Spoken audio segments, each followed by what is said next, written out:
Okay, so I'm going to teach you how to do the drop spindle. This is the Judi drop spindle.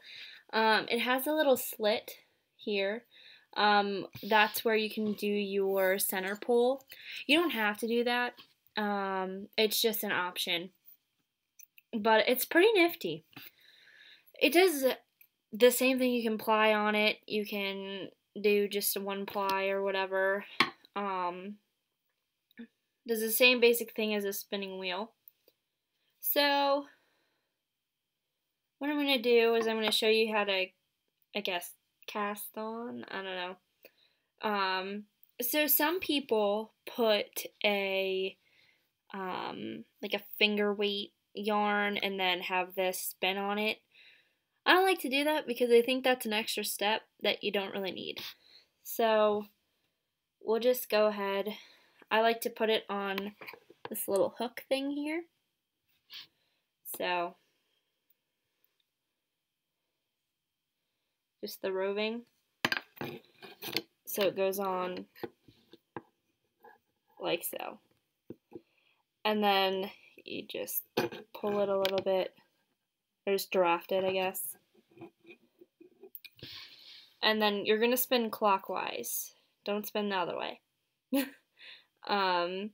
I mean, you can if you want to. It's your preference. But sometimes when I spin counterclockwise, the roving looks weird, or it just falls apart, like the yarn falls apart. So I wouldn't really recommend that.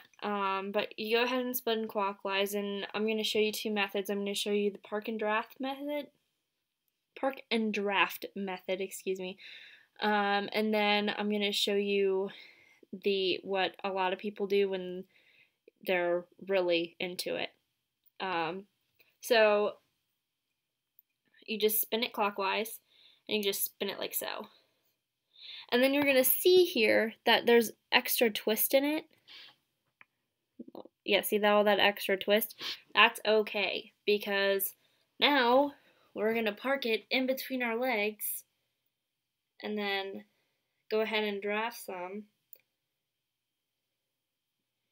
Pinch here, like keep this pinched, pinch here, and just let it go. And boom, yarn. And then if there's some more extra twist in there, you can just keep going. And then when you're done with this part, you can do one of two things with it. You can, what I like to do instead of, so you take it off the hook part. It just slides right off. So I don't usually use this thing. I did it a couple times, which is really nifty if you're just gonna crochet or knit right off of it.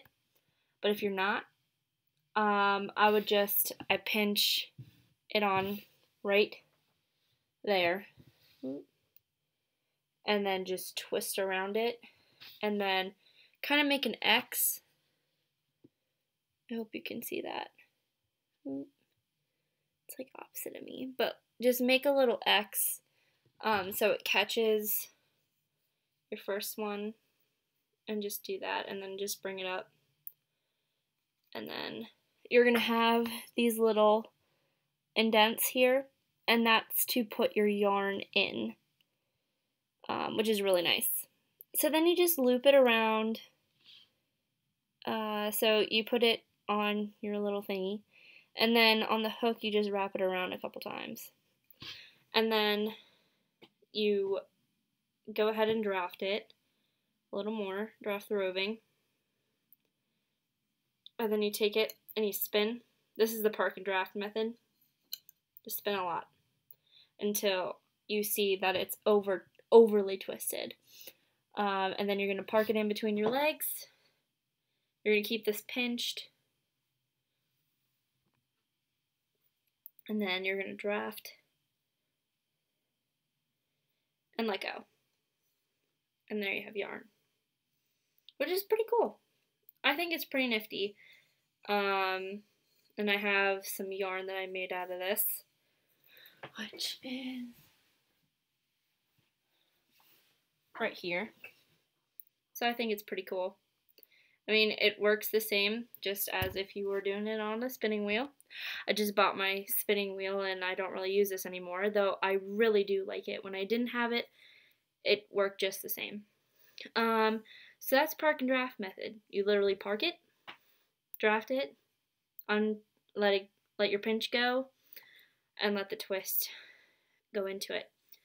Now, what people do when, I didn't do this for a long time because I liked the park and draft method, but they draft it a little bit,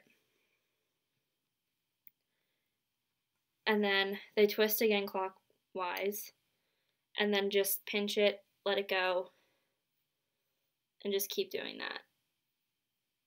And then once it starts to twist the opposite direction, you twist it just one time, and then take it off the hook part and twist it on. And then just keep going. So that's basically it. If you want to know how to use this part, instead of wrapping it around and making an X, you literally just bring that down here and hold it, keep spinning, and then wrap this around it. So if you want me to put a tutorial on that too, I can show you how to use a center pole. Most of the time you're not going to use it, especially if you need to wash the roving after you've done it. Then it doesn't really make sense because you're going to put it on your nitty knotty anyway. So most of the time I didn't really do that.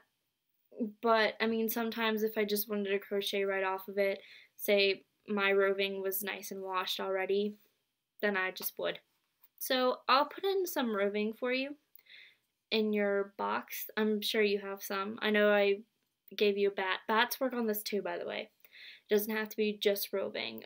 Some people, which this is really hard, but they use, I saw this one lady, she just put like raw llama roving, like washed, or not roving, but just raw llama fiber, and she just used it, and it was awesome. But I would never do that. Roving's fine. Bats are good too.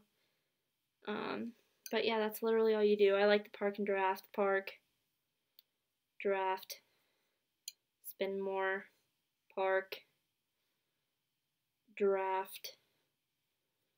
Now, if you want it consistent, like see there's all that twist in there. I'm trying to get see all that twist in there.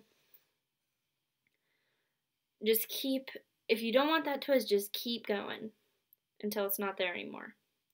Although you kind of want some twist, especially if you're plying. If you're plying, you want extra twist in it.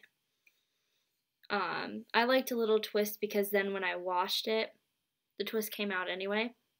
So it didn't really matter. But the park and draft method is my favorite. And if you have any other questions, just let me know. But that's pretty much it. It's pretty cool. It's fun. And when I do these, if you sell yarn, I don't know if you do, but if you do, when I did these, I sold it for more money than if I did on my spinning wheel, because with this,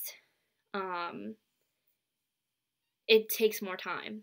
Like, whatever you did in 3 days on this thing, you did it in about an hour on your spinning wheel. So, that's like the only thing. So I charged a little more because of time, but it's really pretty. Your yarn comes out pretty. You can also do, I mainly just do regular, like I don't do art yarn, but I'm sure you could do art yarn on here. I'm sure there are some YouTube videos on how to do art yarn on a spindle. But yeah, that's about it. It's pretty simple. If you have any other questions, just let me know. Thanks.